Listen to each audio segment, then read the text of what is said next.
With the name of Allah Almighty. Tale of Two Cities. I have a cute novel written by me, lecturer M.K. Bhutta, and the publisher is Danyal Publisher. Okay, you can also contact me on 0333 4655 305 for books and notes of M English. हर book की तरह इस book के भी हम 4 question prepare करेंगे. The very first question is Dickens as reformer या historian या एज अ नॉवलिस्ट. ये 3 in 1 क्वेश्चन है. 3 क्वेश्चंस को एक ही आंसर में डील किया गया है. Question number 1, write a note on Dickens as a social reformer. PU 1990 के अंदर क्वेश्चन रेज किया गया कि डिकन्स सोशल रिफॉर्मर है, माशरे में रिफॉर्म्स लाता है. कैसे रिफॉर्म लाया है? आप इस नावल को पढ़कर कैसे कह सकते हैं कि माशरे के अंदर डिकन्स को पढ़कर रिफॉर्म आई है? इसकी एक एग्जाम्पल बेस्ट ये है, डिकन्स फ्रेंच रेवोल्यूशन को इसलिए फेवर करता है क्योंकि वहाँ गरीबों का इस्तेहसाल हुआ था. तो याद रह गया हिस्ट्री को, लोगों को, जब भी जुल्म बढ़ेगा तो जुल्म मिट जाएगा, मजलूम गालिब आएगा. लेकिन at the same time Mrs Defarge की डेथ डिटरमाइन करती है जब भी आप जुल्म को मुकाबले में शदीद जुल्म करेंगे तो वो शदीद जुल्म भी अप्रूव नहीं होगा, उसमें भी नुकसान उठाना पड़ेगा. फ्रेंच रेवोल्यूशन कॉम्प्लिकेटेड है. फ्रांस के अंदर जो इनकलाब आया है उसको 2 रुख में लोग देखते हैं. एक कहते हैं दैट इज जस्टिस.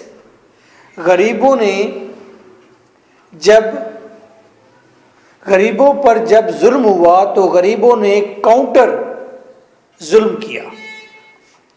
दूसरा व्यू ये है कि भाई पहले भी जुल्म होता था एक क्लास से, फिर दोबारा भी तो जुल्म ही हुआ है दूसरी क्लास से.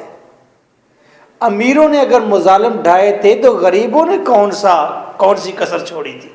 उन्होंने भी तो जुल्म ही किया है. इवन के फ्यूडल्स के मासूम बच्चों को भी ज़िबा कर दिया. तो कुछ लोग फ्रेंच रेवोल्यूशन के हक में हैं और कुछ मुखालिफ हैं. But there you will find a balance. At the same time उसने पुअर पीपल, मजलूम लोगों को फेवर दी कि यस ये जो रिस्पॉन्स कर रहे हैं ठीक कर रहे हैं, अच्छा हुआ, हम खुश हुए. लेकिन जब गुलिटान की बारी आई और उसके नीचे मासूम बच्चे की गर्दन आई तो हमने उसे अप्रूव नहीं किया और ना ही डिकन्स ने अप्रूव किया. इसीलिए सबसे जालिम जो रेवोल्यूशनरी करैक्टर था, कौन था? मिसेस डिफॉर्ज थी. तो उसकी डेथ दिखाई गई. तो हम इस बात को मजीद पढ़े लिखे अंदाज में डिस्कस करेंगे आगे. नेक्स्ट क्वेश्चन आता है, write a critical note on Dickens position as a great literary writer of his time. BZU में 2003 में ये क्वेश्चन किया गया कि डिकन्स पर नोट लिखें, वो एक बहुत बड़ा लिटरेरी करैक्टर है. Very simple question is that. यानी कि डिकन्स के बारे में लिखना है कि वो अपनी राइटिंग स्टाइल में कौन सी क्वालिटीज रखता है. क्लियर? और एक और क्वेश्चन है, देखें इस क्वेश्चन को मैं पढ़ूंगा, आपने ट्राई टू अंडरस्टैंड करना है. क्यों? अब मैं आपको सिखाऊंगा कि जब इस तरह का क्वेश्चन आता है जो कॉम्प्लिकेटेड करके देते हैं एग्जामिनर, तो उसको कैसे आपने एनालाइज करना है, सॉल्व करना है. Okay.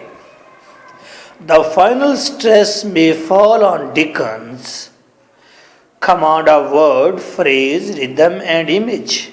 In case and range there is surely on greater master of English except Shakespeare. Is this a true estimate of Dickens as a novelist? अगर मैं इसकी ट्रांसलेशन करता हूँ तो ट्रांसलेशन यूँ बनती है कि फाइनली स्ट्रेस जो हम देते हैं डिकन्स के ऊपर और कमांड ऑफ वर्ड्स नज़र आती है, फ्रेज, रिदम और इमेज नज़र आते हैं, और जहाँ तक मामला है उसकी रेंज का, तो यहाँ पर यकीनन एक ग्रेट मास्टर है जो कि शेक्सपियर के सिवा है। क्या ये बात, ये एस्टीमेट डिकन्स के बारे में ठीक है कि गलत? मैंने जो ट्रांसलेट किया है ये बात आपको समझ नहीं आई कि मैं कहना क्या चाहता हूँ। ऐसा जब क्वेश्चन आता है तो उस वक्त आप पेन पकड़ते हैं और आप यूँ करते हैं, फाइनल स्ट्रेस में फॉल ऑन डिकन्स, ये सेंटेंस किसी काम का नहीं आपके। कमांड ऑफ वर्ड अंडरलाइन करेंगे, फ्रेज, रिदम एंड इमेज, अंदाज़ा हो गया कि डिकन्स के हवाले से कोई बात जवाब देना है और बातें क्या करनी है कि उसको कमांड ऑफ वर्ड है, लफ्ज़ों पर उसे महारत हासिल है, फ्रेजेस पर वो जो छोटे छोटे सेंटेंस लिखता है, आधे सेंटेंस फ्रेजेस इस्तेमाल करता है, अच्छे करता है, रिदम अच्छी है। याद है, it is the time of, क्या था वो, it is the time of foolishness, it is the time of wisdom. इस तरह करके वो रिदम बनाता है, हैं? बड़ी कमाल किस्म की। ये विंटर का टाइम था, ये स्प्रिंग का टाइम था, तो ये रिदम है। एंड इमेज, तस्वीरें बड़ी अच्छी पेश करता है। नावल के अंदर आपने देखा जब वो कास्क, जब वो शराब का ड्रम नीचे गिरता है तो किस तरह का इमेज बनता है हमारे जहन में, तस्वीरें पैदा करता है कि लोग नीचे से ज़मीन से शराब उठाकर पी रहे हैं और एक आदमी आता है और दीवार पर लिखता है क्या, ब्लड, और फिर दूसरा आदमी के मिटा देता है। तो ये तस्वीर हमारे जहन में ठहर जाती है, हम एवर एवर सारी ज़िंदगी याद रखते हैं। तो पूछा गया जा रहा है कि बताइए कि वो वर्ड्स कैसे इस्तेमाल करता है, फ्रेज कैसे इस्तेमाल करता है, लिखने के अंदर रिदम कैसा है, तस्वीरें कैसी पेश करता है। अच्छा, अब in case and range there is surely on great and master of English except Shakespeare. अब इस लाइन से मुझे अंदाज़ा हो गया कि कहना चाहता है, पूछना चाहता है एग्जामिनर, वो कहता है कि शेक्सपियर के सिवा सबसे बड़ा लिटरेरी फिगर डिकन्स ही है, यानी कि शेक्सपियर के बाद किसी का नंबर आता है तो डिकन्स का आता है। मुझे कैसे अदराक हो रहा है, मैं अज्यूम कर रहा हूँ। आपने भी क्वेश्चन को अज्यूम करना है कि हम उससे क्या पूछ रहे हैं। आप लाइन टू लाइन ट्रांसलेशन के बखेड़े में, मसले में नहीं पढ़ेंगे। क्लियर हो गया? तो दर हकीकत ये कोट है, किसी राइटर का, क्रिटिक का कोट होगा, फिर वो पूछ रहा है is this a true estimate of Dickens as a novelist. तो पता चल गया हमने डिकन्स के बारे में लिखना है, वो किस तरह का राइटर है। PU 2003 के अंदर क्वेश्चन रेज किया गया, write a critical note on tale of two cities as a historical fiction. अगर ये पूछा जाए कि ये नावल एक हिस्टोरिकल नावल है तो फिर भी आंसर यही बनता है। 2004 के अंदर ये क्वेश्चन रेज किया गया। आंसर इन 5 क्वेश्चंस का एक ही आंसर है। What is the answer? Charles Dickens is a blend. Blend का मतलब होता है मिलाप, मिक्सचर। तो इसके अंदर बहुत सारी क्वालिटीज हैं, बहुत सारी क्वालिटीज का मुरक्कब कौन है? Charles Dickens. Yes, Charles Dickens is the only one who enjoys a high hat in Victorian age। हाँ, ये चार्ल्स डिकन ही है जिसको आला मर्तबा हासिल था विक्टोरियन एज में। इसने हाई हैट इंजॉय किया है एज अ नावलिस्ट, एक नावलिस्ट होने के नाते। इन हिज राइटिंग, अपनी राइटिंग्स के अंदर, अपने नावल्स के अंदर, he is an amazing blend of tale teller. वो बेहतरीन ज़बरदस्त मिक्सचर है, किसका? टेल टेलर का, कहानी का, कहानी बताने वाला, करैक्टर क्रिएटर। कमाल किस्म के करैक्टर क्रिएट करता है जो याद रहते हैं। अब आपको मिस्टर डिफॉर्ज कभी नहीं भूलेगा कि वो बैल नुमा ऊंचे कद का आदमी वो किस तरह था। आपको कभी भी मिसेस लेडी डिफॉर्ज नहीं भूलेगी कि किस तरह का वो एक्टिव करैक्टर था। इमेज बूस्टर, इमेज कमाल किस्म के देता है, बूस्ट कर देता है इमेज। इमेज देखते हैं, सॉलिड मजबूत इमेज आंखों के सामने जाते हैं। वो रेड दीवारें सामने आ जाती हैं, रेड दीवार के ऊपर धुआं की निशान सामने आ जाते हैं। हर चीज़ को बिल्कुल वाजे कर देता है। और अपनी राइटिंग के अंदर वो लव स्ट्रिकन है, मोहब्बत का मारा हुआ है। यानी कि हमें ये भी नज़र आता है कि डिकन्स खुद भी किसी मोहब्बत में मुलविस रहा, मोहब्बत का मारा हुआ है और वो मोहब्बत के मारे हुए लोगों को बयान भी करता है। तो अपनी राइटिंग के अंदर वो लव स्ट्रिकन है, पॉवर्टी स्ट्रिकन, पॉवर्टी को दिखाता है। क्यों? वो खुद भी पॉवर्टी स्ट्रिकन रहा है, शू पॉलिश वाली एक कंपनी के अंदर लेबर करता रहा है। लॉ स्ट्रिकन, कानून का भी शिकार रहा है, कानून भी उसको डैमेज करता रहा है, कानून की सितम ज़रीफ़ी भी दिखाता है अपनी राइटिंग में। क्लास स्ट्रिकन और फ्यूडल क्लास, लोअर क्लास, वो खुद भी क्लास स्ट्रिकन रहा है और क्लास स्ट्रिकन चीज़ों को बयान भी करता है अपनी राइटिंग्स में। राइटिंग्स क्यों लिखा है? क्योंकि ही is not only novelist, he is also a short story writer. उसकी बड़ी फेमस एक शॉर्ट स्टोरी है द सिग्नल मैन। ओए होए होए, ज़बरदस्त स्टोरी है सिग्नल मैन। ओके, अच्छा, सोशल रिफॉर्मर है। क्या है सोशल रिफॉर्मर? मुदस्सिर भाई बताएं। हाँ, इसकी एग्जांपल शुरू में हमने दी है कि सोशल रिफॉर्मर है, सोशल जज भी है। और जज भी है ये खुद अपनी राइटिंग में कि ये चीज़ ठीक है, ऐसे होगा, अपनी जजमेंट देता है। सोशल स्टाइलिस्ट, माशरती तंज निगार भी है, माशरे पर तंज भी करता है। सोशल ऑब्जेक्ट, और ये माशरे का एक आम आदमी भी है।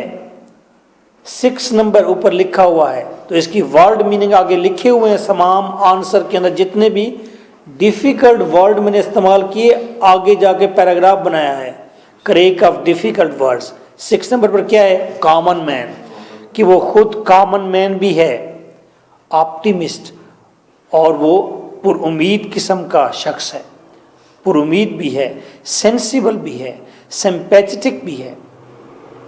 सिंपैथेटिक, मेहरबान, हमदर्दी करने वाला। सुपरफिशियल, और कहीं कहीं वो शोखा भी हो जाता है अपनी राइटिंग में। पैथेटिक, और दर्द दिल रखने वाला है, दुखी है। पेंटर, तस्वीरें पेंट कर देता है, पेंटर है।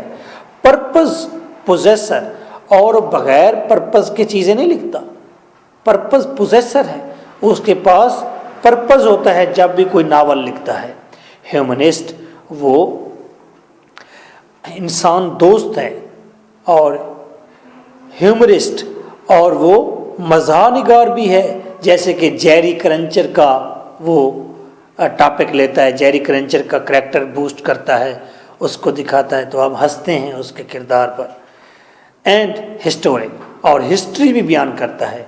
आप बताएं सना, इसमें हिस्ट्री क्या बयान की गई है? कौन सा हिस्टोरिकल इवेंट है इसमें नावल में? फ्रेंच रेवोल्यूशन हिस्टोरिकल इवेंट उसने बयान किया है। तो ये एक पैराग्राफ लिखा है जो कि डिकन्स के बारे में। अगर आपके पास मटेरियल कम है, आपने एक पैराग्राफ भी अगर यहीं याद किया हुआ है, तो आप इसी एक एक लफ्ज़ को आप 3-3 सेंटेंसेस में बदल सकते हैं, एक एक वर्ड का आप पैराग्राफ बना सकते हैं। तो जितना चाहे इनलार्ज करना चाहे इनलार्ज करें, अदरवाइज आप ये पैराग्राफ याद करके यहीं ऐसे लिख देते हैं। अगर आपके पास मज़ीद मटेरियल मौजूद है तो वो एग्जामिनर आपका यूँ अपने बॉल पे से टिक टिक टिक टिक टिक आगे चलता जाएगा। जितने टिक होंगे समझे उतने एक एक नंबर मिल गए हैं, वो आपका एग्जामिनर कहेगा आगे पढ़ने की ज़रूरत ही नहीं है। यहीं एक पैराग्राफ के अंदर उसने पूरे डिकन्स को समराइज कर दिया है।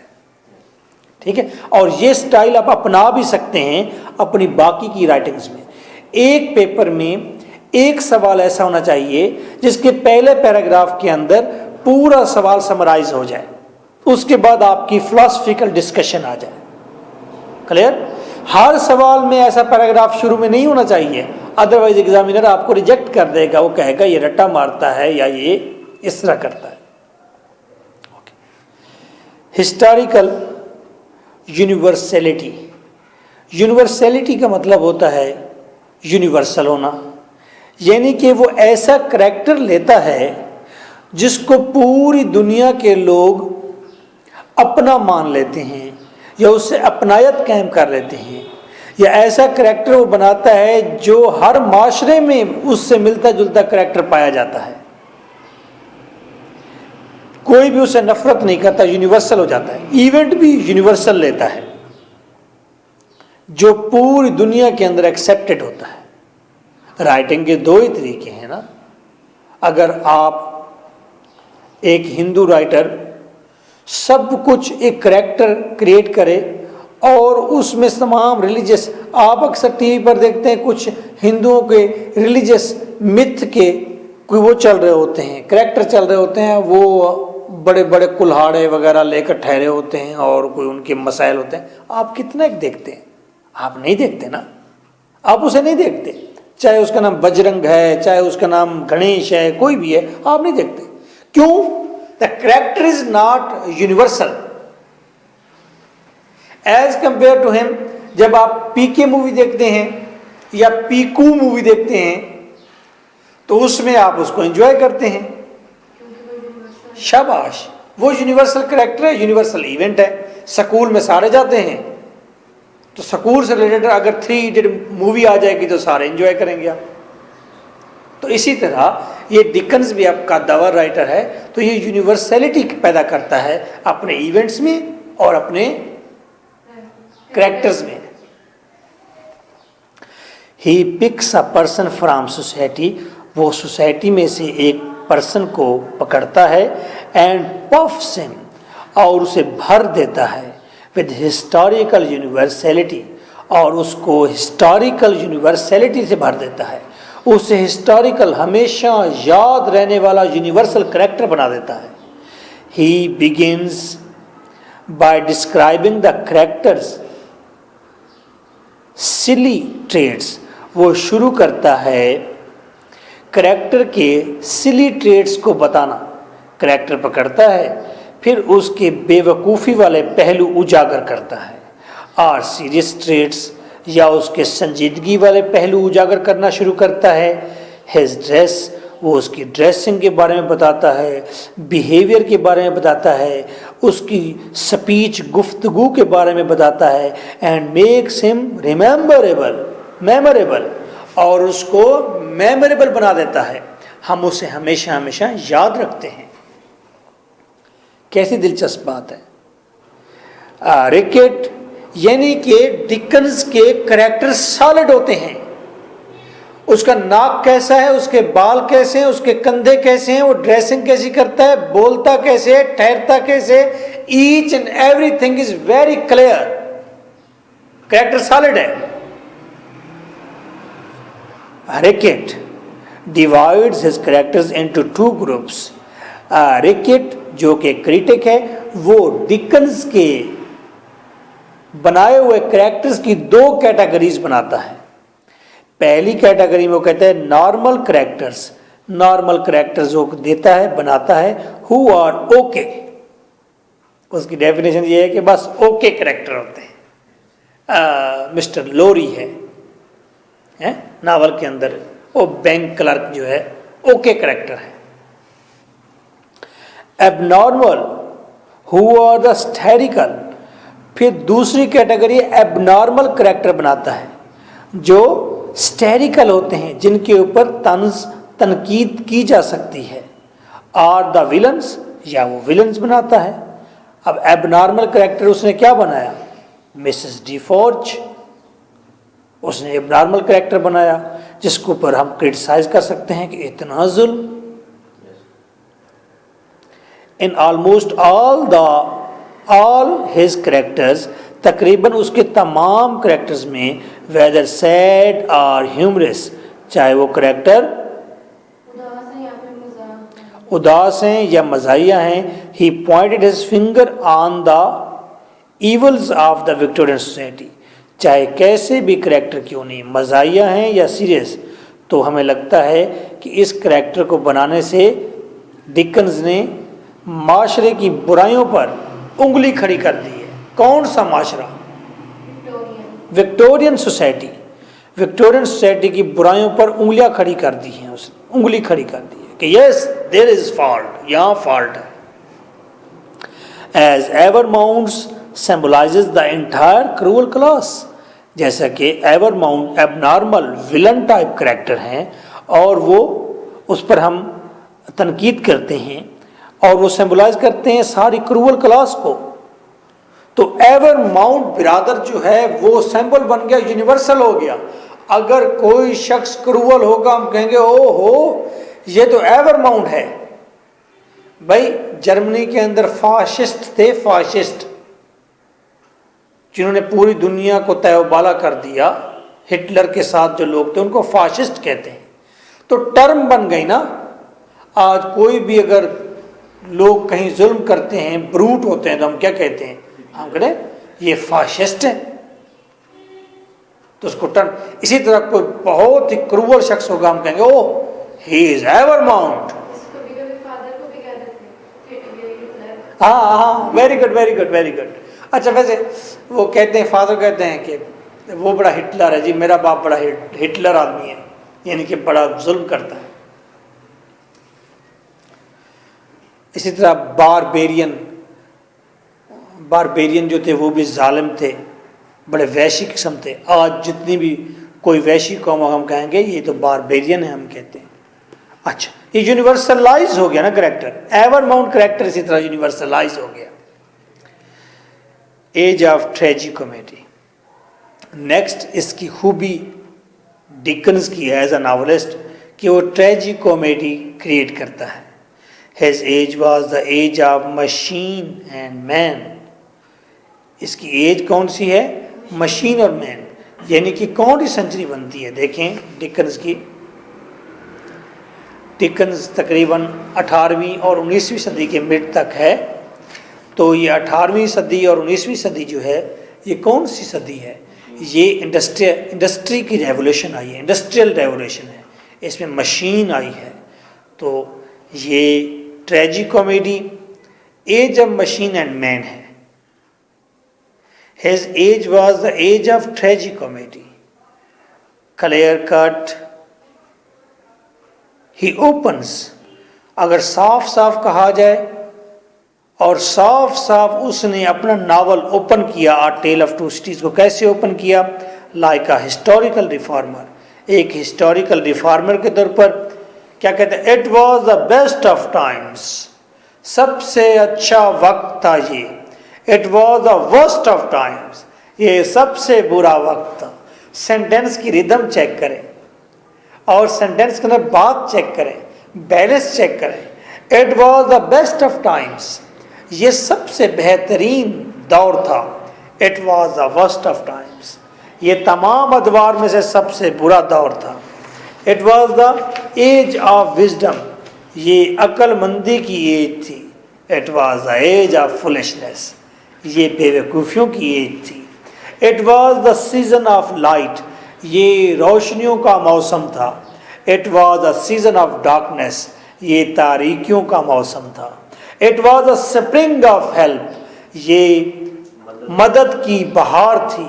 It was the winter of disappear, ये मायूसी का, हाँ मायूसी की सर्दी थी, विंटर था। तो नेक्स्ट टॉपिक है फोटोज ऑफ द वर्ल्ड। उसने दुनिया के लिए दुनिया की अहम प्लेसेस के फोटोज दिए हैं, ऐसी तस्वीरें जिनको दुनिया देखे और याद रखे। His pictorial description are the photos of the world. उसकी जो पिक्टोरियल डिस्क्रिप्शन है, ऐसी डिस्क्रिप्शन जिसके अंदर फूल बूटे खदो खाल सब वाजे हो जाए, पिक्टोरियल कहते हैं, तस्वीरी। उसकी तस्वीरी जो डिस्क्रिप्शन है वो दुनिया के फ़ोटो बन गए, यानी कि ऐसे फ़ोटोज़ थे जिनको दुनिया ने देखा और दुनिया में मशहूर हुए। These photos are not less than a purposeful history. ये फोटोज पर्पसफुल हिस्ट्री से कम अहमियत नहीं रखते। ये फोटोज ऐसे हैं जैसे कि बामकसद हिस्ट्री होती है। जैसा कि एक पॉइंट है, in the first photo of wine shop. अब हम तस्वीरें गिनवा रहे हैं कौन कौन सी हैं जो दुनिया भर में याद रखी गई। एक फोटो उसका था जिसमें उसने कहा first photo of wine shop. जब पहली बार मिस्टर डिफॉर्ज और मिसेस डिफॉर्ज के पेरिस के अंदर वाइन शॉप को दिखाया जाता है, वहाँ की तस्वीर, आकाश का wine is dropped and broken. एक शराब का ड्रम वो नीचे गिरा और टूट गया। The wine spills over the stones. और शराब बिखर गई किस चीज पर? पत्थरों पर। And the poor start to drink. The poor, और गरीब लोगों ने शुरू कर दिया क्या? पीना उस रेड वाइन को फ्रॉम द अर्थ, ग्राउंड से, जमीन से। गास्पार्ड डिप्स हिज फिंगर। गास्पार्ड नामी एक करैक्टर वहां पर आया, उसने अपनी उंगली डबोकर उस सुर्ख शराब में, in the wine and mud, और मड वाली शराब में, and rights blood on a wall. उसने एक दीवार पर ब्लड लिख दिया। समझो कि जब वो लिखा तो पता चल गया तारीख को, जब भूख इस हद तक बढ़ जाए कि लोग ग्राउंड पर पड़े हुई मट्टी वाली कीचड़ वाली शराब पीने पर मजबूर हो, तो समझो कि उस वक्त लोगों के मुंह से खून रसने वाला है। लोगों के मुंह ऐसे हो जाएंगे खून पीने वाले, यानी कि फिर इंसान दरिंदगी पर उतर आएगा, फिर वो ब्लड पिएगा फ्यूडल्स का, वो वैशी हो जाएगा। तो ये तस्वीर दुनिया भर को याद रही। और उन्होंने कहा जुल्म इतना करो जितना दूसरा बर्दाश्त कर सके। हमारे हुक्मरान, एक ऐसा हुक्मरान आता है जो सब कुछ चाट जाता है, खा जाता है, तो वो सरवाइव नहीं कर पाता, उसको आखिर कौम तबाह कर देती है, मार देती है। एक ऐसा होता है जो 50% खाता है, 50% आवाम को देता है ताकि मेरे मुंह को ना पड़े और ये इतने भूखे ना हो जाए कि दरिंदे बन जाए। जी, तो ये इमेजिनेशन भी यूज हो सकता है फोटोज की जगह पे। हाँ, इमेजिनेशन ऑफ किसकी जगह पर? फोटोज। हाँ, इमेजिनेशन, ये उसकी इमेजिनेशन भी है ना सारी। जी, इमेजिनेशन की जगह पर इस्तेमाल हो सकता है। ठीक है। सेकंड हमारी तस्वीर देखते हैं क्या है। The photo of knitting is highly remarkable and Madame Defarge says that she is knitting shrouds। और वो जो मैडम डिफॉर्ज बैठ के निटिंग करती रहती है गुस्से वाले अंदाज में, वो तस्वीर दुनिया को याद रह गई, हिस्टोरिकल तस्वीर बन गई। पूछा गया कि तुम क्या निट करती रहती हो, तो कहती है कि मैं कफन निट करती हूँ, क्योंकि उस निटिंग के अंदर ही नाम है उन लोगों के, और ये निटिंग कफन है जिसका नाम इसके अंदर निट हुआ है। Third, the chateau is all stone. Chateau महल को कहते हैं, वो महल सारा पत्थरों का बना हुआ था। किसका महल? एवरमाउंट ब्रदर्स का। शेर थे पत्थर के थे, परिंदे थे पत्थर के थे, और तस्वीरें अगर कोई थी तो वो भी पत्थर की थी। तो पता चल गया पत्थर का वो शहर भी क्या था, शहर के नीचे शहर छुपा था। फूल भी पत्थर, झील भी पत्थर, पत्ता पत्ता पत्थर का था। पत्थर का एक सांप सुनहरा काले पत्थर से लिपटा था। गूंगी वादी गूंज उठती थी जब कोई पत्थर गिरता था। झील भी पत्थर, चांद भी पत्थर, पत्ता पत्ता पत्थर का था। पत्थर का वो शहर भी क्या था, शहर के नीचे शहर बसा था। ले जी, तो ये पत्थर का महल था। तो इससे पता चला कि इसके अंदर रहने वाले लोग भी पत्थर हैं। हाँ, जोरगोन्स had looked at it, और जोरगन का या गौर्जन का जो सर था वो भी यहाँ पर इसके ऊपर नजर आ रहा था। अच्छा, ये गौर्जन एक मिथोलॉजिकल कैरेक्टर है, ग्रीक मॉन्स्टर है। ग्रीक मिथ के अंदर, ग्रीक रिलीजन के अंदर मिथ में मॉन्स्टर है, एक बला का नाम है गौर्जन। अच्छा, गौर्जन है या जॉर्जन है ये आप डिक्शनरी से कंफर्म कर लेंगे, मुझे अब याद नहीं रहा। ये एक एन एगली वोमन है विथ स्नेक्स फॉर हेयर, जिसके सर पर बालों की बजाय क्या है, सांप है सारे के सारे। बदसूरत औरत के सर पर सांपों के बाल हैं। Who turned those who looked at her into stone, जो भी उस औरत की तरफ देखता वो औरत उसे पत्थर का बना देती थी। ये मिथ है उसके बारे में, मॉन्स्टर के बारे में, कि ये बदसूरत औरत थी जिसके बाल सांप के थे, जो भी इसको गौर से देखता उसको ये पत्थर का बना देती थी। तो यहाँ पर वो जॉर्गन्स या गॉर्जन्स हेड यहाँ पर इस महल के ऊपर नजर आ रहा था, बना हुआ था पत्थर का। तो इसका मतलब ये है कि ये बेहिस लोगों का घर है जो दूसरों को भी बेहिस कर देना चाहते हैं। नेक्स्ट टॉपिक है he crafts pitiable conditions of Victorian age. Victorian age को बयान करता है, उनकी पिटिएबल कंडीशन को उजागर करता है कि वो कितने दुखी थे। क्राफ्ट्स का मतलब महारत के साथ उजागर करना। As a novelist Dickens got great fame because he crafts pitiable conditions of the poor, क्योंकि उसने गरीबों की पिटिएबल कंडीशन को दिखाया है, वाजे किया है। फैक्ट्री वर्कर्स खास तौर पर उनकी सूरत हाल क्या थी वो दिखाता है, क्योंकि खुद भी फैक्ट्री में काम करता रहा है। इंडस्ट्रियल रेवोल्यूशन, और वो इंडस्ट्रियल रेवोल्यूशन के बारे में लिखता है कि इंडस्ट्री आई तो क्या तब्दीलियां आई।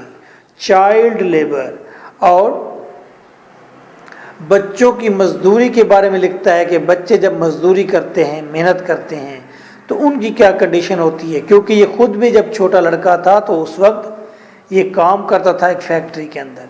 जब मैं एक फैक्ट्री में काम करता था, वैसे तो मैं 2 और 3 क्लास से एक फैक्ट्री में काम करता रहा हूँ, 10th क्लास तक, क्योंकि वो फैक्ट्री मेरे वालिद साहब की थी।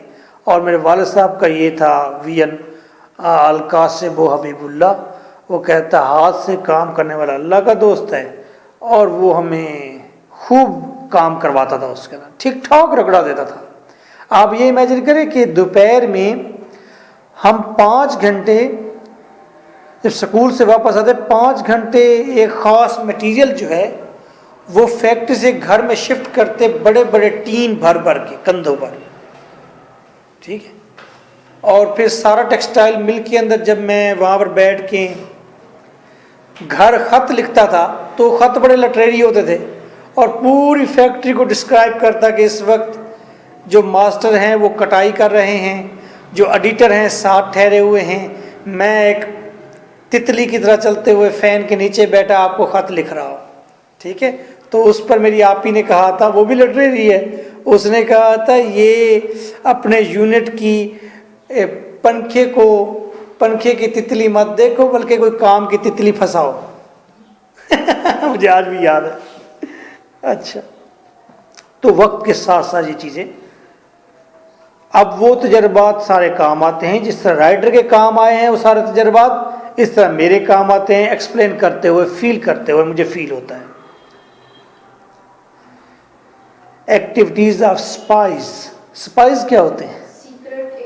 सीक्रेट एजेंट, जासूसों की एक्टिविटीज क्या होती हैं वो अपने इस नावल्स में बयान करता है। क्लास डिफरेंसेस क्या होते हैं, ब्रूट रूलर्स कैसे होते हैं, एवर माउंट जैसे होते हैं। और वल्गैरिटी, वल्गैरिटी का क्या मतलब है जी? बेहूदगी of school masters. School masters, आपको तो इन चीज़ों का नहीं अंदाज़ा, स्कूल मास्टर्स के भी अजीब मामलात होते थे। वो नौजवान लड़कों को काफ़ी ख़राब करते थे। पहले कैसे ख़राब करते थे? सेक्सुअल एक्टिविटीज़ में उनको रख कर, ठीक है। खुद मास्टर्स मफूल होते और नौजवान लड़कों को ख़राब करते। I know one of the victim of such masters, क्योंकि वो आज वो शख्स याद करता है, कहता है कि वो अगर टीचर अच्छा होता तो मैं पढ़ जाता। मैं घर से सबक याद करके जाता था, टीचर के पास जब सुनाने के लिए ठहरता तो टीचर मुझे सेक्सुअल एक्टिविटी में इन्वॉल्व कर लेता था तो मैं पढ़ नहीं पाता था, तो मेरा जहन मुंतशिर हो जाता था। तो अब देखो वो मस्जिद का इमाम था और उसने एक शख्स को, करैक्टर को, जो ज़हीन करैक्टर था वो उसको तबाह कर दिया। ही was not an other person, he was my brother, मेरे बड़े भाई की ये बात है। वो कहता है वो टीचर जो था वो मफूल था, ठीक है, तो वो नौजवान लड़कों को खराब करता था। तो ये मास्टर्स की भी, उसे स्कूल मास्टर्स की वल्गैरिटी, इसके अलावा जिस तरह स्कूल मास्टर पीटा करते थे, मारा करते थे, खौफजदा, वो लोगों को डरा देते थे मार मार के, पीट पीट के, वो खौफनाक ब्रूटलिटी थी मास्टर्स की। 15-15, 20-20 मिनट मुसलसल वो सहन के अंदर बच्चों को मारते रहते थे। ये तो हम अपनी आंखों से देख कर आए हैं कि वो पीटी सुलेमान है, वो मैथ पढ़ाने के लिए आ गया है, मैथ उसे आता नहीं है, खुलासे से पढ़ाता है। जब हम घर से करके जाते हैं तो उसको समझ ही नहीं आती कि क्या लिखा हुआ है। जवाब अगर मैच नहीं होता तो वो सर हमारा अपनी टांगों के अंदर फंसा लेता है, दोनों हाथ कमर के ऊपर बांध लेता है हमारे, और बड़ी सारी स्टिक के साथ हिप्स के ऊपर वो जालमाना तशद्दुद करता है 15-15, 20-20 मिनट। तो हम पता नहीं मर क्यों नहीं जाते। उस वक्त तो मर जाना चाहिए था लोगों को, और कई बेहोश होते थे दिन में लड़के। तो ये ब्रूटलिटी थी, वल्गैरिटी थी स्कूल मास्टर्स की। तो हमें अपनी याद आ गई है, डिकन्स ने अपने नावल में बयान की हैं। लॉ कानून की बात करता है, कानून को उजागर करता है, heavy courts with any justice, और बड़े बड़े कोर्ट्स दिखाता है, उसके अंदर शायद ही जस्टिस मौजूद हो। और शैकल्स, वो बात करता है शैकल्स की, जंजीरों की, कि इंसान कैसे जकड़ा हुआ है, हार्डशिप्स ऑफ प्रिजन की, जेल की मुश्किलात। कौन सी जेल का जिक्र किया है उसने अपने नावल में? बेस्टाइल जेल का। चेंज, तब्दीली की बात करता है, तब्दीली की पिटिएबल कंडीशंस को सामने लाता है। Wild revenge present in the Victorian age, Victorian as के अंदर जो वो वाइल्ड, खौफनाक, वैशी किस्म का रिवेंज मौजूद था। Dickens tried to wake public conscience, वो आवाम के, पब्लिक के ज़मीर को झंझोड़ता है, अगेंस्ट दीज इल्स, इन सारी बीमारियों के खिलाफ, करप्शन के खिलाफ। Sydney curtain and moral, Sydney curtain और उसके हवाले से मॉरल क्या देता है, यानी कि डिकन्स मॉरलिस्ट भी है at the same time. His historical novel a tale of two cities is enough to teach good values, उसका नावल काफ़ी है गुड वैल्यूज़ सिखाने के लिए, अच्छी इक़दार सिखाने के लिए, अखलाकियात सिखाने के लिए। Sydney Carton was an idle young man, वो एक आइडल, बेकार किस्म का यंग मैन था। But he performed a valuable service to Darnay, लेकिन डार्ने के हवाले से उसने बड़ी अहम तरीन सर्विसेज दी हैं। And saved his life by sacrificing himself, और उसने डार्ने की ज़िंदगी बचाई है अपने आप को कुर्बान करके। And died as a heroic death, और वो हीरोइक डेथ मरा है, उसने हीरोइक मौत ली है। एंड गॉड अ स्पिरिचुअल रेसरेक्शन, क्या लफ्ज़ है? रेसरेक्शन। रेसरेक्शन का मतलब देखें क्या है 22 के ऊपर। अच्छा, उसने अपने आप को कुर्बान करके रूहानी उसने ज़िंदगी पाई है, रूहानी तौर पर वो दोबारा ज़िंदा रहा है। क्यों? आज भी हम उसे याद रखते हैं कि he was a great man. लेकिन मामला ये है, डिकन्स दो कामों के लिए अगर पहचाना जाता है, एक तो यह है कि वो तस्वीर कशी बड़ी करता है, और डिकन्स अपने करैक्टर्स की वजह से पहचाना जाता है। अगर मैं 3 एलिमेंट उठाऊं, एक, डिकन्स तस्वीर कशी अच्छी करता है, दूसरा डिकन्स करैक्टर बहुत अच्छे बनाता है जिसके लिए डिकन्स फेमस है, तीसरा डिकन्स मॉरल बहुत अच्छे देता है। तो विद द वेरी सॉरी, आज जदीद दौर में ये तीनों चीज़ें रिजेक्ट हो गई हैं। वो कहते कंप्लीट तस्वीर कशी नहीं होनी चाहिए, उससे तस्वीर लिमिटेड हो जाती है। कंप्लीट करैक्टर बयान नहीं करने चाहिए। करैक्टर जितना वेग होगा उतना कद्दावर होगा, और ज़्यादा लोग अपने आप अपने माशरे में ऐसे करैक्टर के साथ रिकॉग्नाइज हो जाएंगे। फुल डिस्क्राइब कर लेंगे तो वो करैक्टर अगर सुर्ख दाढ़ी वाला है तो आप सुर्ख दाढ़ी वाला करैक्टर तलाश करते रहेंगे। अगर आपने कहा कि बस उसकी हल्की दाढ़ी थी या दाढ़ी थी, तो उस दाढ़ी वाले करैक्टर को हर दुनिया के कोने में बैठा हुआ शख्स रिकॉग्नाइज कर ले, मेरे माशरे में ऐसा करैक्टर है। मॉरल टोटल रिजेक्ट हो गया है। बच्चों को या किसी को अब आप नसीहत करने लगे हो, कहें मैंने नसीहत ना कर। अब सेंस का दौर है, नसीहत का दौर नहीं है। तो वैसे तो डिकन्स की ये सारी चीज़ें रिजेक्ट हो गई हैं, लेकिन अब क्योंकि डिकन्स पढ़ रहे हैं, चलो वो कहते हैं जिसका पढ़ो उसी का गाओ। ठीक है।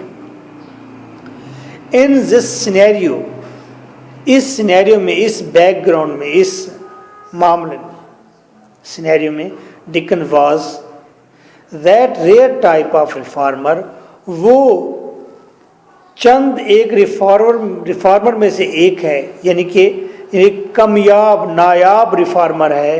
Who could moralise with the smile, जो मॉरल देता है मुस्कुराते चेहरे के साथ, ऑन हिज लिप, अपने लिप्स पर वो हल्की से स्माइल रख के मॉरल देता है। And mix his sermon powders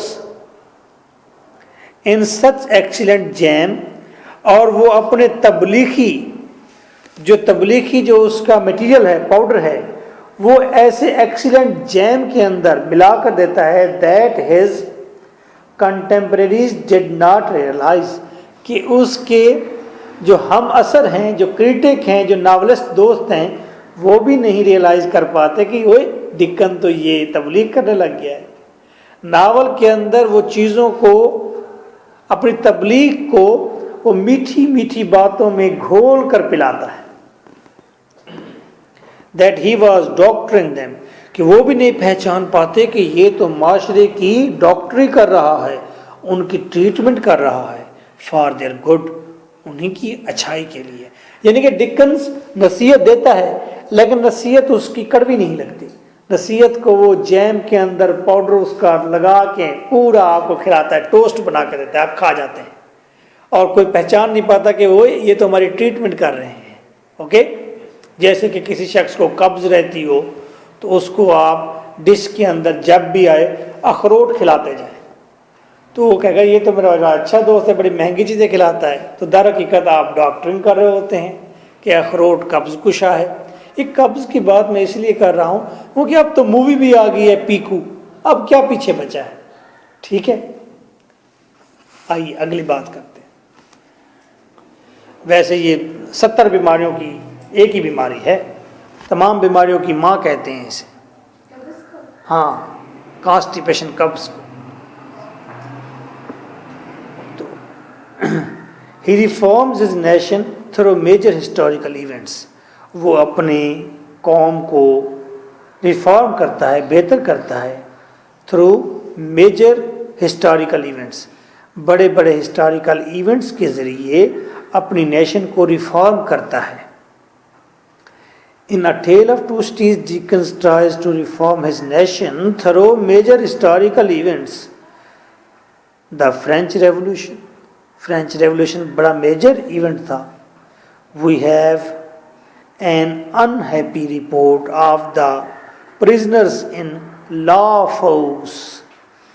लाफोस jail का नाम है, इसके अंदर प्रिजनर्स की जो हालत थी वो बहुत बुरी थी। तो हमारे पास लाफोस की अनहैप्पी रिपोर्ट मिलती है। द वर्किंग ऑफ ला गुलिटाइन, और वो बताता है कि ला गुलिटाइन किस तरह काम करता था। What is la guillotine? Head cutter जो था, हेड कटर ब्लेड, जो बड़ा दरवाजे जितना बड़ा ब्लेड था, ऊपर से नीचे गिराते थे तो सर अलग और जिस्म अलग। इस गुलिटाइन को लगाने के पब्लिक प्लेस पर लगाए गए 3 पर्पस थे। एक तो सर काटने का काम जल्दी हो जाता है, दूसरा इससे तकलीफ कम होती है, तीसरा पब्लिक के दरमियान में इसलिए लगाया गया ताकि लोगों को याद रहे कि जुल्म करोगे तो जुल्म करेंगे। ठीक है। National razor with shaved close, और इसकी ट्रांसलेशन खुद ही उसने कर दी है गुलिटाइन की, डिकन्स ने। उसने कहा ये नेशनल रेजर था, ये उनका नेशनल रेजर था। रेजर का मतलब काटने वाला, विद शेव्ड क्लोज, जो करीब से काटता था। And sentencing to death of such harmless persons, और बड़े बड़े इवेंट्स से हमें बताता है कि वो जो हार्मलेस पर्सन्स हैं उनको भी मौत के घाट उतारा गया, जैसे कि as the poor seamstress, जैसे कि बेचारी सैम स्ट्रेस आखिर में सिडनी कार्टन के साथ ठहरी होती है, मरने जा रही होती है। उसका कसूर क्या होता है कि वो इन लॉर्ड्स के, फ्यूडल्स के, एवर माउंट ब्रदर्स के कपड़े सीती है। बाय रेवोल्यूशनरीज के जरिए ना सिर्फ उसने फ्यूडल्स के जुल्म को दिखाया है फ्रेंच रेवोल्यूशन के अंदर, बल्कि जब रेवोल्यूशनरी ऊपर आए हैं उन्होंने क्या जुल्म किए हैं वो भी दिखाया है। सर वो भी तो पुअर ही थे ना, तो उनको तो नहीं करना चाहिए। किनको? रेवोल्यूशनरीज को? नहीं जी, जो उन्होंने पुअर सीमस्ट्रेस को किया। हाँ अच्छा, वो पुअर थे लेकिन वो उसकी हेल्प तो करते रहे हैं। सर वो मजबूरी में भी तो करते रहे होंगे ना। मजबूरी चाहे कोई हो, आज भी यही बात है। एक आदमी नवाज शरीफ का गार्ड है, अगर नवाज शरीफ दोनों हाथों से खा रहा है और हम गरीबों में से ही 10 लोगों को उसने गने देकर गार्ड रखा हुआ है, पैसे देता है, तो अगर ये गार्ड ये कहें कि नहीं जी क्योंकि आप गरीब मेरे दोस्तों का हक खाते हैं इसलिए मैं आपका तहफ़्फ़ुज़ नहीं करूँगा, तो ये ज़्यादा अच्छी बात होगी, ताकि कोई शख्स ये समझे। अगर ऐसा हो जाए तो बताएं नवाज शरीफ करप्शन करेगा? नहीं करेगा। वो कहेगा मुझे बचाएगा कौन, ये तो लोग मुझे मारेंगे। तो अगर, तो इसका मतलब है उस गार्ड का कसूर है, फिर उस गार्ड का कसूर है। सैम स्ट्रेस अगर ये कहे कि मैं तुम्हें कपड़े बनाकर नहीं दूंगी भाई, क्यों, आप तो जालिम हैं, तो समझो कि जो जालिम की मदद करने वाला होगा वो भी जुल्म में उतना बराबर का शरीक हुआ। जब अटैक होता है सर तो वो भी मर जाते हैं, सब गार्ड को छोड़ते थोड़ी है, एक गरीब में को छोड़ दें। हाँ ये बात भी है। कुछ लोग ये व्यू रखते हैं जैसे कि कह रही हैं, इससे पहले मेरा अपना व्यू भी शायद यही था कि भाई वो तो गरीब थे, उनको तो नहीं कुछ कहना चाहिए था। लेकिन बात तो ये है, अगर ऐसी सोच आ जाए भाई कल रेवोल्यूशनरी भी आ सकते हैं तो उन्होंने नहीं छोड़ना, तो कोई उसकी तहफ़्फ़ुज़ नहीं करेगा। तहफ़्फ़ुज़ नहीं करेगा तो करप्शन खुद ब खुद ही ख़त्म हो जाएगी। तो इसका मतलब करप्शन की बेसिक रीज़न ही यही है, क्योंकि एक जालिम को तहफ़्फ़ुज़ हासिल होता है इसलिए जो मर्जी करता है वो, तो ये पॉलिसी है ना। So he concludes that violence leads to violence, तो वो नतीजा निकालता है जुल्म जुल्म की तरफ ले जाएगा। एक जुल्म करोगे तो वो जुल्म दूसरे जुल्म को जन्म देगा। फ्यूडल ने जुल्म किया, उनके जुल्म ने एक और जुल्म को जन्म दिया, जिन्होंने आकर इतने लोगों को फिर दोबारा फांसी पर चढ़ा दिया, कत्ल कर डाला। एक कैरेक्टर है बैंडेड क्वीन, मूवी देखिए ना बैंडेड क्वीन। ये बैंडेड क्वीन हिंदुस्तानी कैरेक्टर है, फुल्लन देवी कहते हैं, फुल्लन देवी, ठीक है। वो हालात की सताई हुई थी तो वो जंगलों में निकल जाती है, वीरानों में, और फिर आकर अमीरों पर थोड़ा अटैक करती है, पैसे से लूटती है, वो एक डाकू रानी बन जाती है। तो फिर उसे एक और आदमी अमीर है वो उसे पकड़ लेता है। जब वो लोग पकड़ते हैं तो वो उसे नंगा कर देते हैं और कहते हैं जाओ कुएं से पानी लेकर आओ। उनके गांव में वो गांव में जाकर कुएं से पानी लेकर आती है नंगी, फिर उसे जलील करके रेप करके छोड़ देते हैं, भाई अब इसकी बेइज्जती होगी। वो दोबारा अपने आप को रिस्टोर करती है और फिर वो उसी गांव में आती है, वो तमाम गांव के नंबरदार सुपीरियर जो एलीट क्लास थी, तकरीबन वो होते हैं नियर अबाउट 24 होते हैं, 24 या 26 थे। तो तारीख का ये वाक़या है कि गांव के 24 एलीट क्लास लोगों को खड़ा करके वो गोलियां मार देती है। तो ये तारीखी ओरिजिनल कैरेक्टर है, उसके ऊपर अब मूवी बनी है ओरिजिनल कैरेक्टर पर, डॉक्यूमेंट्री मूवी है। ठीक है, जी सर, ये तो पुराने 90s के में ये बनी है, ये हाँ पुरानी मूवी है। पुरानी मूवी। तो इसका मतलब है कि फुल्लन देवी के साथ अगर आपने जुल्म किया एक कैरेक्टर के साथ, तो एक कैरेक्टर ने 24 लोगों को मौत के घाट उतारा। और तो वो भी जो इसमें इन्वॉल्व थे, गांव के लोगों को भी इसने मारा जो छुड़ा सकते थे, जिन्होंने नहीं छुड़ाया। हाँ हाँ, देखो ना वही बात है, जुल्म फिर जुल्म की तरफ ले जाता है। सो अच्छा जी, violence leads to violence, that prison is the result of prison. Prison का रिजल्ट प्रिजन है, जेल का रिजल्ट जेल, and that hatred is the reward of hatred, और नफरत का इनाम नफरत है। Dickens feels no sympathy for cruel of any class. Dickens को कोई हमदर्दी नहीं है क्रूअल क्लास से, कोई भी जालिम है, याद रखें जालिम है, चाहे वो रेवोल्यूशनरी है, चाहे उसकी मदर है, चाहे फ्यूडल क्लास से है। चाहे उसका बाप है। फ्यूडल जुल्म करेगा तो वो उस वक्त भी डिकन्स उसके खिलाफ होगा। अगर रेवोल्यूशनरी नीचे आ जाते हैं और रेवोल्यूशनरी इकट्ठे होकर फिर जुल्म करते हैं, मैडम डिफॉर्ज कहती है मैं यंग लूसी को भी कत्ल करूंगी,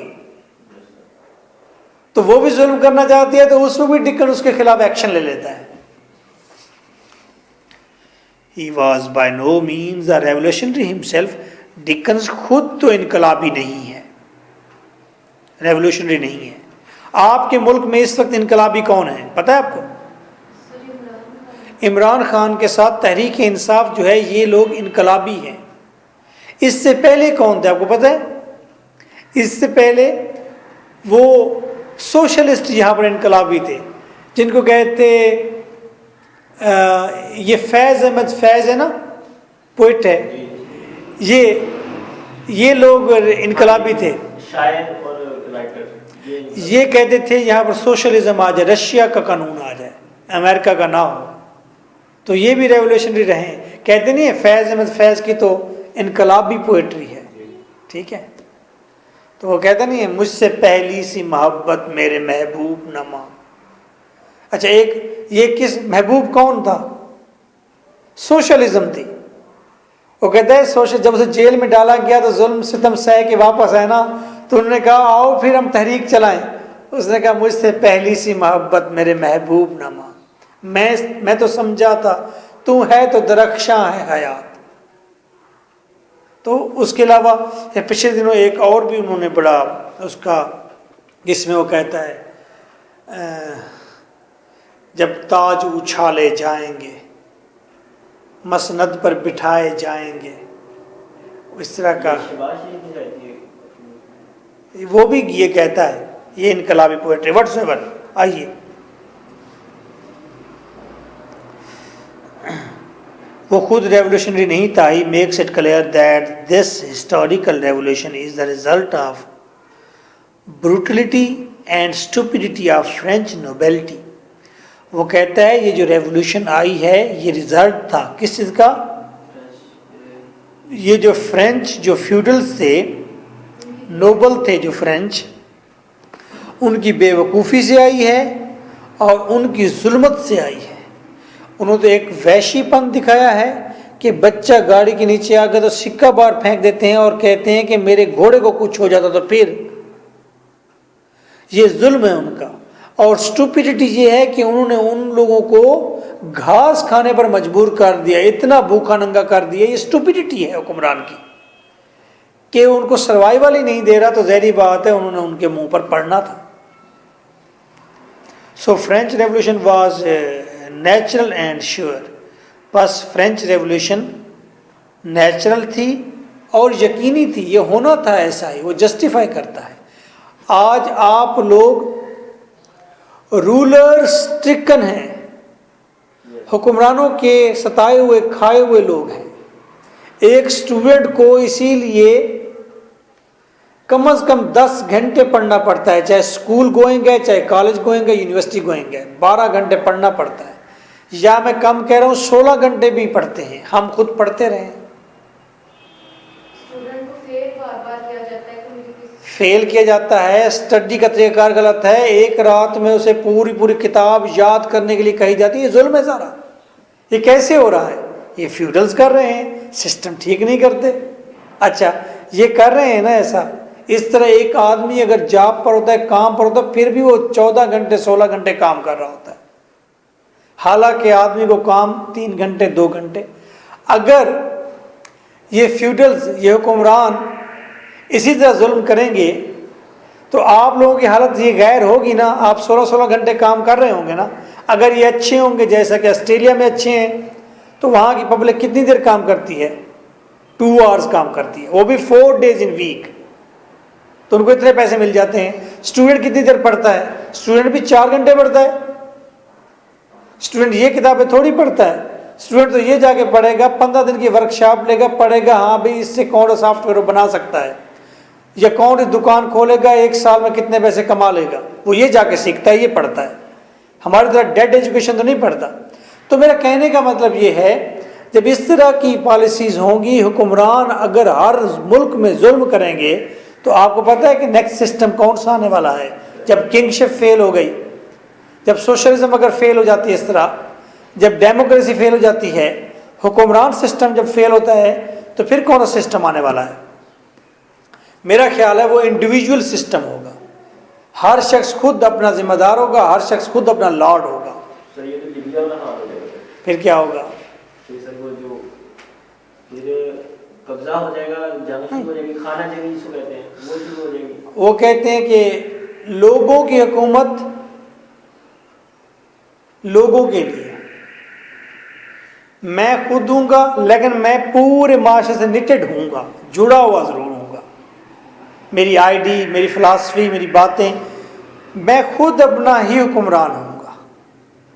जितना काम करूँ, जितना घर खूबसूरत करूँ, गली खूबसूरत करूँ, यहाँ तक इंसान हो जाएगा। नेक्स्ट सिस्टम मेरा ख्याल है, किसी किताब में ना मैंने देखा है, ना किसी इंटरव्यू में मैंने सुना है, मेरा ख्याल है कि इंडिविजुअलिज्म को आना चाहिए, कि कोई किसी का लॉर्ड हुक्मरान ना हो, हर शख्स का अपना एहसास हो, उसके अपने कर्जे हों तो और उसके अपने खर्चे हों।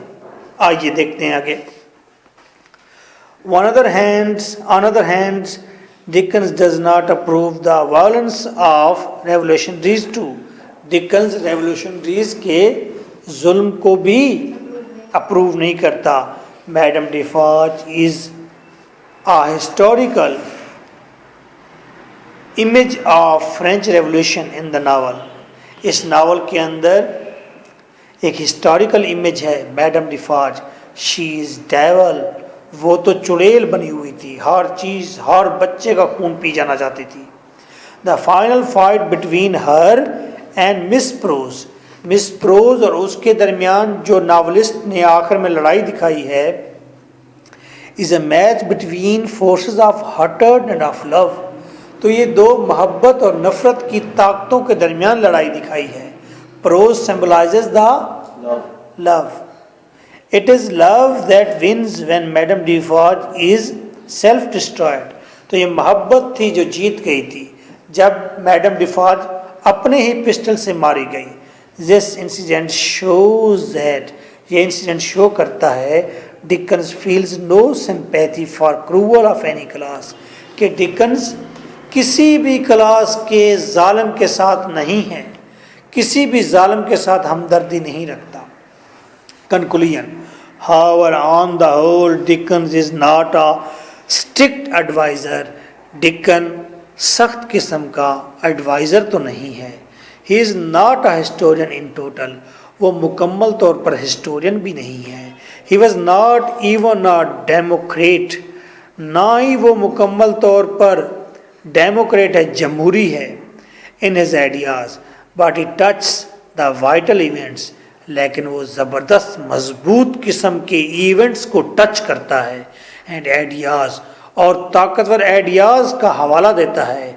टू डिलीवर गुड सेंसेस, अच्छे सेंसेस डिलीवर करने के लिए। डिकन्स पर मैंने एक कपलेट लिखा, शेर लिखा, और हर एक राइटर पर एक शेर बनाकर दिया है, और टोटल उस तमाम पोएम के अंदर नियर अबाउट कोई 70 और 80 कपलेट्स हैं, और उसका नाम है डेड। अच्छा, historians tell the story of the past, historian माजी की स्टोरी बताते हैं। Dickens tells the story of future out of past. तो डिकन्स जो है ये फ्यूचर की कहानी बताता है पास्ट में से, कि पास्ट में अगर ऐसा हुआ है तो तुम ख्याल रखना फ्यूचर में ऐसा हो सकता है। Okay, so nice of you, take well care yourself, thank you for being here, nice of you.